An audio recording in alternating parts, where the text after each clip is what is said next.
Oke teman-teman, welcome back di Financial Wisdom. Topik kali ini kita mau bicara tentang investasi. Ya, investasi cukup udah sering juga didengar teman-teman ya. Tahu juga fungsi investasi itu juga sangat penting bagi peningkatan finansial kita. Nah, kali ini kita mau bahas investasi itu apa aja sih. Nah, alasan kami untuk membuat edukasi seperti ini adalah kami ingin belajar lebih lagi dan juga bersama teman-teman juga untuk belajar mengenai investasi.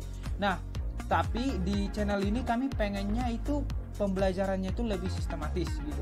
Kalau teman-teman cek di pembelajaran di YouTube lain, sebenarnya mereka banyak memberikan edukasi-edukasi investasi, tetapi terkadang itu pembelajarannya tidak secara urut gitu ya. Jadi yang terjadi adalah kita terkadang miskonsepsi dan kurang memahami secara holistis atau secara menyeluruh investasi itu seperti apa sih. Nah, di kali ini kita akan belajar mengenai definisi daripada investasi dan juga jenis-jenisnya serta kekurangan kelebihannya, dan kita juga cek di investasi-investasi tersebut apa saja yang menyebabkan investasi tersebut menguntungkan atau merugikan gitu ya. Nah, kita langsung masuk saja di apa itu investasi. Kita klik.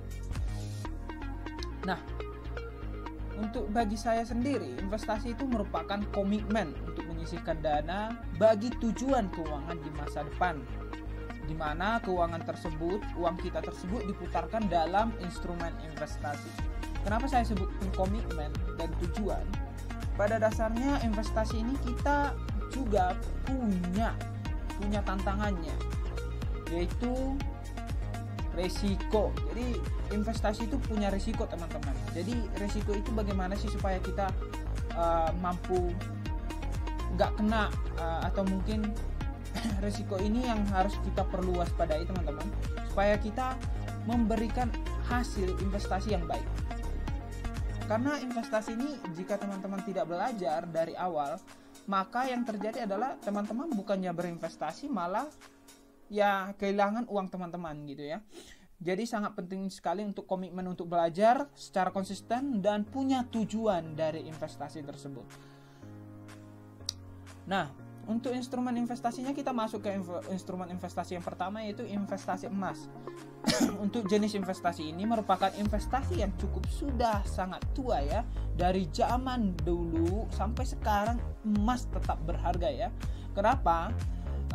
Karena memang emas ini merupakan sumber daya alam yang tidak dapat diperbarui dan jumlahnya sangat terbatas di dunia ini ya.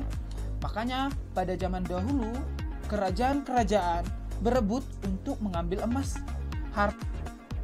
Nah, apa sih yang menjadi kelebihan daripada aset ini adalah dibandingkan instrumen investasi lainnya, sebenarnya investasi emas ini adalah instrumen investasi yang lebih stabil karena fluktuasinya yang cukup tidak terlalu tinggi. Akan tetapi investasi ini memiliki kelemahan, yaitu tidak dapat menghasilkan cash flow. Nah, untuk resiko daripada investasi emas ini saya masukkan dalam kategori sedang ya. Nah, investasi emas ini dapat naik dan turun harganya itu dikarenakan ada faktor-faktor tertentu.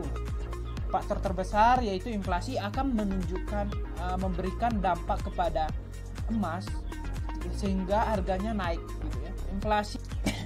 Inflasi itu sendiri merupakan kenaikan harga barang ya teman-teman. Jadi ketika zaman dulu tahun 2000-an itu kita beli kerupuk itu 500 rupiah, sekarang beli kerupuk jadi 1000 rupiah. Itu namanya inflasi teman-teman ya. Jadi kenaikan harga barang. Dan inflasi ini selalu ada setiap tahunnya teman-teman. Makanya penting sekali kita untuk berinvestasi.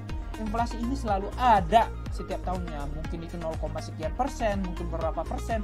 Akan tetapi inflasi akan terus tumbuh. Seperti itu.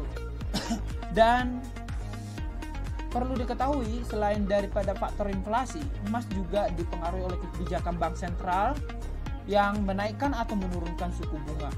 Kemudian juga dipengaruhi oleh nilai tukar mata uang ya. Misalnya semakin tinggi kurs dolar Amerika Serikat terhadap rupiah, biasanya harga emas akan semakin menguat, dan kemudian sebaliknya.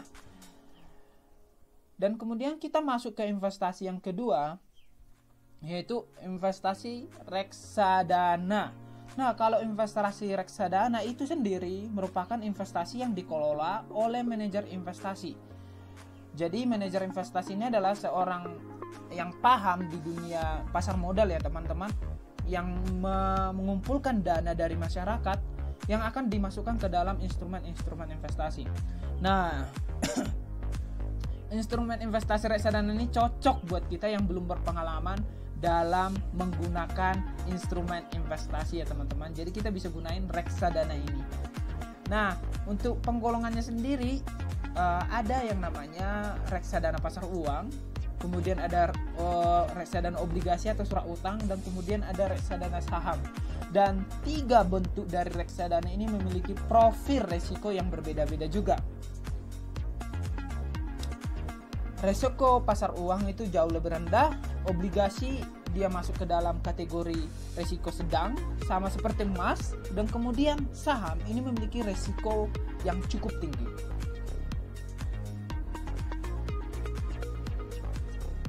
Nah, untuk ketiga kategori ini biasanya pasar uang itu kenapa resikonya sedang, karena memang di dalam pasar uang sendiri itu dimasukkan ke dalam instrumen investasi seperti deposito, tabungan, dan sedikit campuran obligasi ya.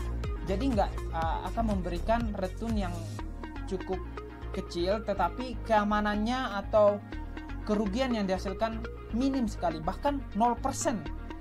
Dan kemudian obligasi, surat utang, ini biasanya adalah instrumen investasi di mana itu adalah kumpulan surat-surat utang yang berasal dari negara maupun korporasi. Nah, untuk korporasi ini sendiri adalah perusahaan-perusahaan yang menerbitkan yang namanya obligasi.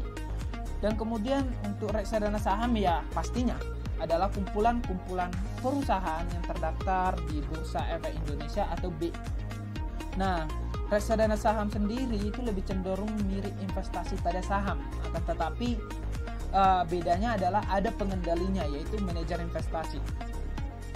Nah, kelebihan investasi ini adalah investasi reksadana adalah kita nggak terlalu penting untuk memonitoring secara terus-menerus. Jadi monitoringnya cukup sekali-sekali, dan untuk teman-teman yang suka investasi di reksadana sangat tidak cocok untuk ditradingkan dalam jangka pendek, dan biasanya harganya ini tidak real time. Biasanya harga penutupan dari reksadana ini akan dikeluarkan di jam 10 malam atau di malam harinya ya. Biasanya seperti itu.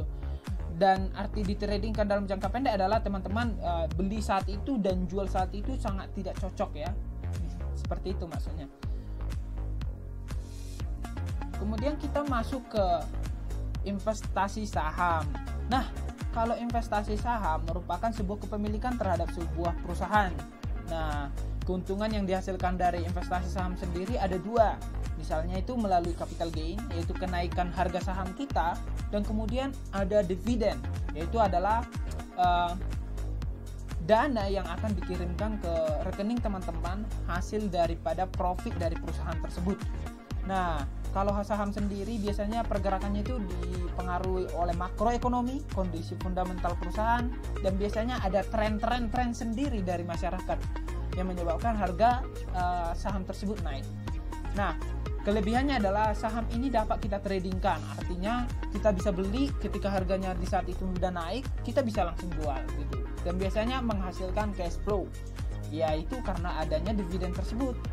Nah, untuk kekurangannya sendiri ada, yaitu risikonya yang sangat tinggi dan mungkin lebih tinggi dari reksadana saham, dan perlu sekali membutuhkan pengetahuan yang lebih dalam menganalisis perusahaan-perusahaan ya. Baru kemudian investasi cryptocurrency adalah merupakan investasi yang sedang naik daun saat ini ya teman-teman. Nah, untuk investasi ini memiliki risiko yang sangat tinggi. Investasi ini memiliki merupakan instrumen dengan mata uang digital melalui teknologi yang kita sebut sebagai kriptografi. Dan yang menjadi kelemahannya adalah fluktuasi yang sangat tinggi sesuai dengan resikonya yang tinggi ya. Jadi teman-teman dalam satu hari bisa kenaikan 70%, 20%, 100%. Itu gila-gilaan memang fluktuasinya.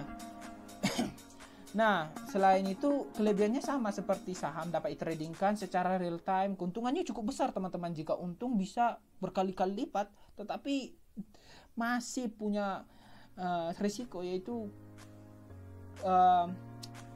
risiko yang cukup tinggi dan biasanya membutuhkan pengetahuan yang lebih dalam menganalisis dan pergerakan harga yang cenderung stabil. Biasanya pemain-pemain kripto itu saya ketahui mereka menggunakan analisis teknikal ya, karena memang investasi kripto ini lebih condong ke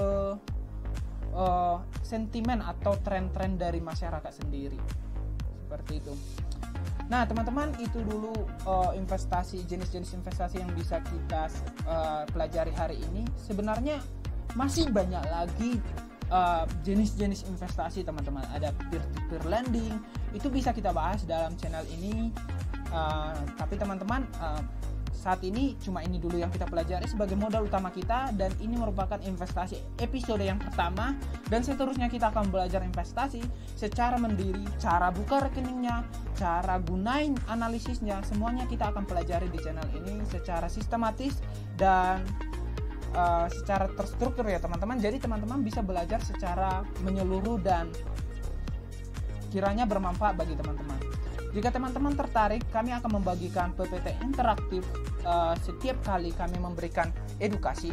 Teman-teman untuk dapatinnya PPT interaktif ini cukup unik ya, jadi bisa membantu teman-teman untuk belajar lebih baik lagi dan mereview pembelajaran.